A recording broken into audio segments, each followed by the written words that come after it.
The 12 Laws of Karma. Karma is the Sanskrit word for action. It states that every action has a consequence, or more specifically, that every cause has an effect. It decrees that the effects of your actions will return to you one way or the other, that the energy you put out is the energy you get back. Whether that energy is good or bad is entirely up to you. The concept of karma is relevant irrespective of your belief system.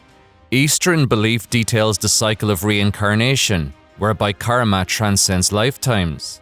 This theoretically explains why bad things happen to good people and why good things happen to bad people. Christianity's belief in heaven and hell is a further interpretation of karma at work. Effectively, net good deeds take you to heaven, while net bad deeds send you to hell. Even atheists are not immune to karma because absence of evidence is not evidence of absence. The 12 Laws of Karma are in fact a modern interpretation of core principles distilled from ancient scriptures, the Upanishads, the Bhagavad Gita, and the Abhidharma. They sought to provide an explanation of karma that could be utilized for the greater good. This ultimately led to the 12 Laws of Karma. Think of these 12 laws as the rules for playing the game of karma. See them as a framework for understanding how it all works. By abiding by the rules, you build good karma and attract positive results. So watch right to the end of this video to understand each of the 12 laws of karma. You'll discover how you cause the effects in your life, learn how to create good karma, and to attract positive outcomes. Before we get into the first law, please stay current with our latest videos by hitting subscribe and turning on notifications. Please send us some positive karma by clicking like. This really helps us to continue making the content you seek, so we really appreciate your support. So let's get started with the first law of karma, the Great Law.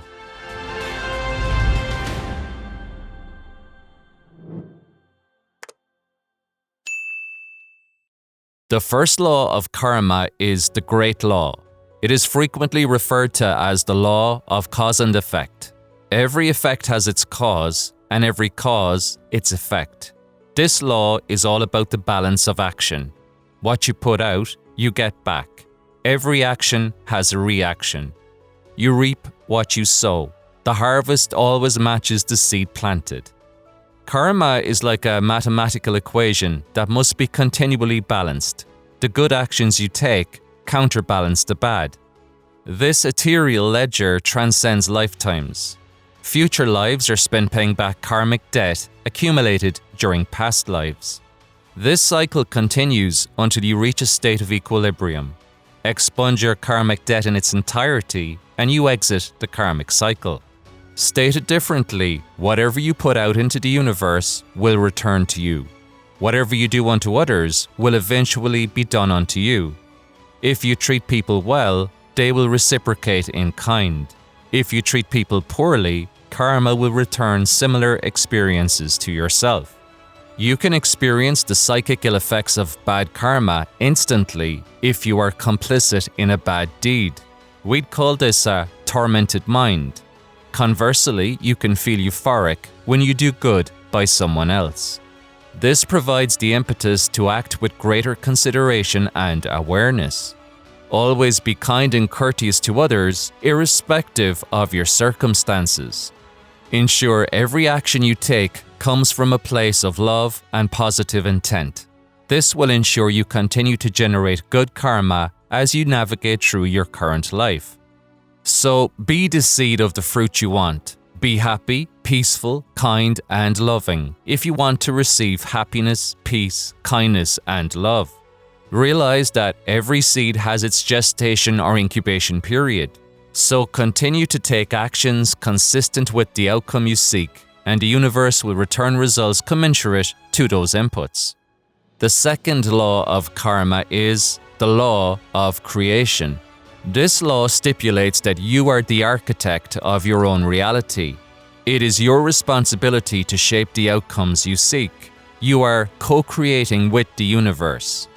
Remember, everything is created twice. Everything was a thought before it became a thing. You have absolute control over your thoughts, therefore your results are contingent on the psychic seeds you plant. This means you must not live a passive life. You must actively pursue the things you wish to manifest. You must live by design and not by default. Don't just go through the motions, act with intention. You become what you think about most of the time. Your outer world is a reflection of your inner world. So pause to take account of your surroundings, and you're looking at the latent print of your dominant thoughts. If you don't like what you're getting back, change what you're giving out. If you're surrounded by chaos on the outside, it means there is chaos on the inside that needs to be addressed. It is imperative that you use your skills, talents, and abilities for the greater good. It's okay to benefit oneself if the actions taken also benefit the world at large. The third law of karma is the law of humility. This law asks you to be humble enough to accept that your current reality is a result of your past thoughts and actions. You must not blame others for things you have created. Introspection is required to bring about the necessary shift. Realize too that all suffering in life comes from wanting something. The ego has an addiction to self-gratification and exaltation. The law of humility requires letting go of the ego's selfish pursuits and finding ways to contribute to the world instead. This path is humbling for many, but the returns are worth the effort. It's like the saying goes, you can have anything you want in life if you just help enough people to get what they want. So always seek out win-win opportunities and you'll retain karmic equilibrium. Realize here too that problems are necessary. They teach you lessons and promote growth. Resistance to such problems is futile because whatever you resist will persist. One must accept something in order to change it. To solve a problem, you must first admit that you have one. You can't resolve a situation without coming to terms with it. So recognize the existence of problems in your life and apply the mental faculties of focus, will, concentration, and imagination to resolve these issues. This law also asks you to recognize that you do not come into this life with a clean slate. Your inventory of past negative karma is your constant companion. The actions you take each and every day either adds to or takes from this negative karma. Recognizing this principle increases your awareness and ensures the actions you take are aligned with the greater good. When you act in harmonious vibration with the greater good, you'll find peace of mind and accrue positive karma. The fourth law of karma is the law of growth. This law asks you to accept what you can change or control and focus on what you can. Wherever you go, there you are. You can't escape yourself. You can only develop and grow yourself. So recognize that you can't change the people, places, or things. You can only change yourself. Focus on the things you can change and accept the things you can't. Make peace with it. Life is a journey and not a destination. You're just passing on through. So the purpose of life is growth. In this context, realize that you can't outperform your self-image. So to experience growth on the outside, first requires growth on the inside. To do something without, you must first be something within. So you can't change the world, but you can change how the world sees you. Understand that everyone gets two names in life, the name given to them at birth and the name they make for themselves. This is where your control lies. Focus your efforts to that end. Realize that you have a body, but you are not your body. Your body is merely the physical vehicle that facilitates your spiritual growth. Furthermore, you are not your feelings. You are the awareness behind your feelings. Your mind is like the sky, and your thoughts are like the clouds that are passing on through. These shifts in perspective are necessary for continued growth. Everything in life is transient, yet each experience provides the opportunity for growth. Recognizing this principle empowers you to handle all experiences more effectively. You'll savor the good times and learn lessons from the difficult times.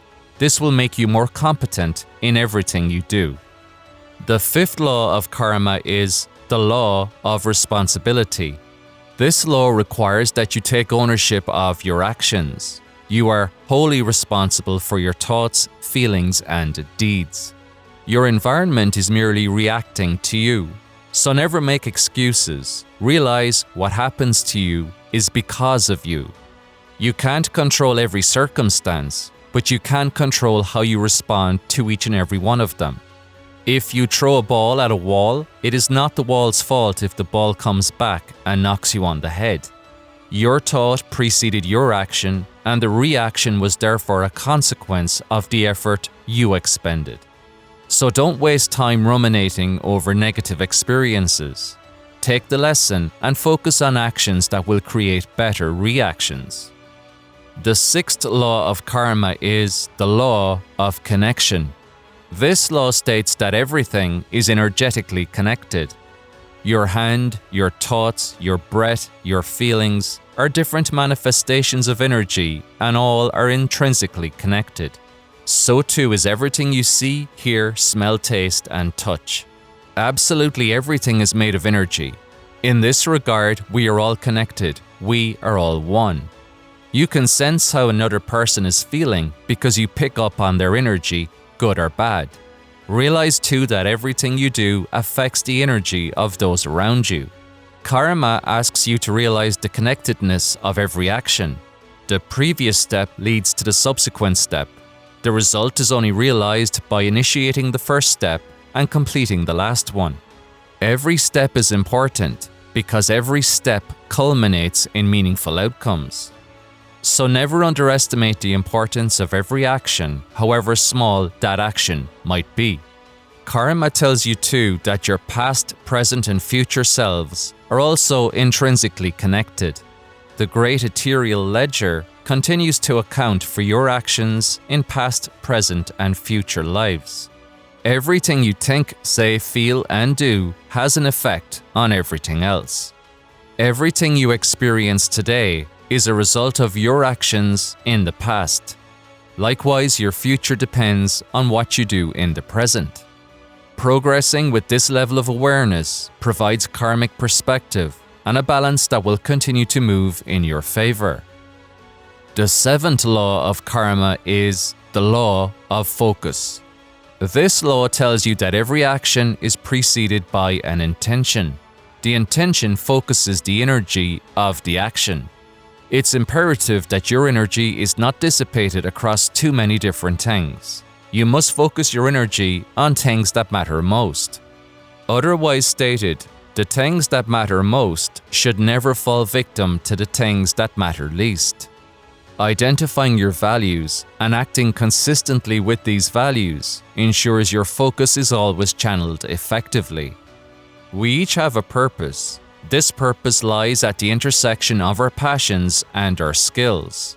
It is where what you love to do meets what you are skilled at doing. Karma requires a focus on this purpose. This ensures our actions align with higher order vibrations and feed the greater good. The eighth law of karma is the law of giving and hospitality. This law shuns greed, lust, or other selfish pursuits. It requires that you dedicate your life to selfless actions. This requires considering the effects of your actions on everyone and everything. If the act constitutes harm, it is to be avoided. If the act leads to improvement, it is to be embraced. What we do demonstrates who we are. Typically, all acts of hospitality, generosity, and goodwill provide for the greater good and reap karmic rewards. The ninth law of karma is the law of here and now. This law states that all current effects are the result of past causes. The cause always precedes the effect. This means that everything hatches from the present moment. And one cannot be truly present in the here and now if they are looking backward to what was or forward to what might be. Les Brown put this eloquently when he said, "Used to bees make no honey." Looking backward is to repeat the same old thoughts, patterns, behaviors, and habits that have led to your existing results. Looking forward is to dismiss the time you have now to effect the changes that need be. All your power is confined to the present moment, so that's precisely where your attention must be placed. It's not that the past and future are irrelevant, rather, you leverage the past and the future to drive the present. Let lessons from the past shape better decisions in the present.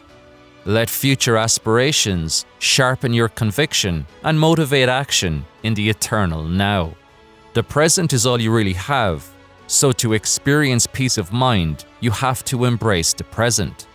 This requires letting go of suppressed and repressed emotions. You must let go of past grudges and resentments, otherwise you will continue to accrue negative karma. As the Dalai Lama says, holding a grudge is like drinking poison and hoping that the other person dies. When we don't forgive, we are actually inflicting pain on ourselves. It makes sense when you think about it.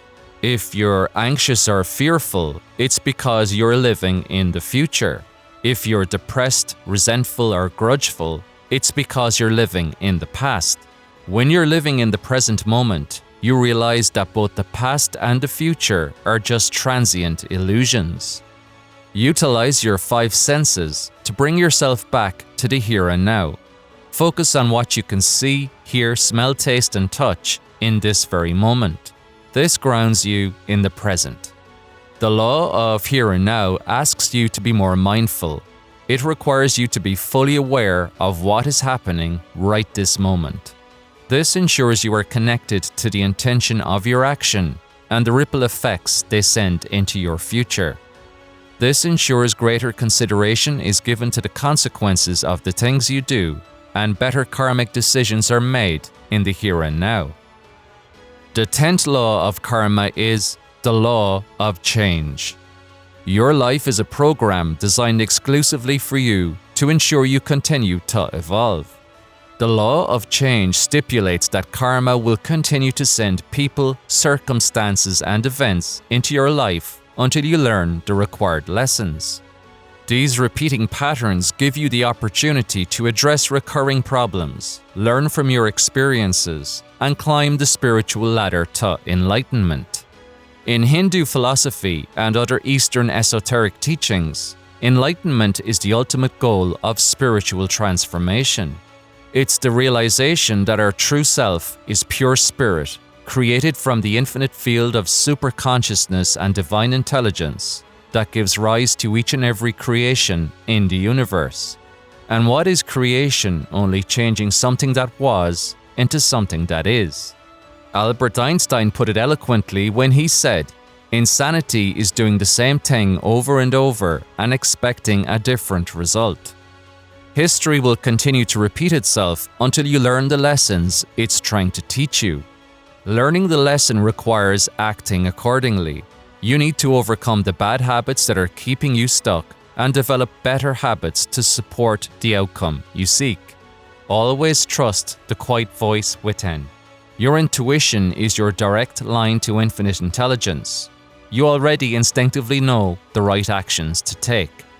Don't let lower vibrational emotions such as fear, doubt, and worry impede your progress. Always trust your gut instinct, and it will help you bring about the necessary changes in your life. Good karma will accrue in the wake of such actions. The 11th law of karma is the law of patience and reward. This law asks you to recognize that every seed has a gestation or incubation period. This refers to the length of time it takes between planting the seed and harvesting the crop. Karma requires an appreciation of this gestation period and a willingness to do the work in advance. You must plant the seed and do all that is required for it to bear its fruit. Many people want everything for nothing. They want the rewards, but they don't want to put in the work. They want the harvest without the toil. Karma ensures you only get out what you put in. Rewards are always commensurate with actions rendered. Karma asks you not to dread the work. It requires that you learn to love the work. Let joy come from the action itself. All growth comes from the journey and not the destination. Don't say, I have to. Say, I get to. Reframing effort in this way ascribes positive intent to every action.